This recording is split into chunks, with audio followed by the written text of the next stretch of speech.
my name's Callum.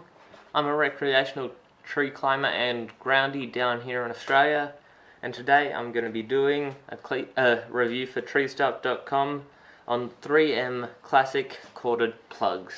So these are earplugs, and essential if you're in tree work because it's super noisy. You got the saws running, the bucket truck running, chipper running. So yeah, you've just hearing protection's a must. I'll bring you in here and show you them and show you what I like and don't like about them. And so here are the earplugs.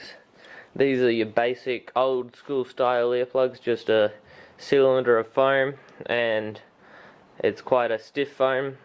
It's very easy to roll up, so you can then shove it in your ear, and the cord's kind of just welded on, almost melted on. The cord itself is pretty low quality, but it's the same as most earplug cords.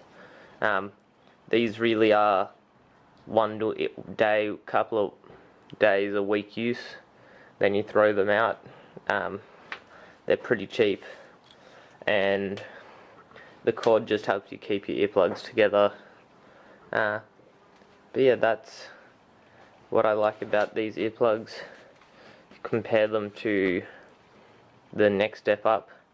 I like these ones, but I find the classic plugs fit in my ears better.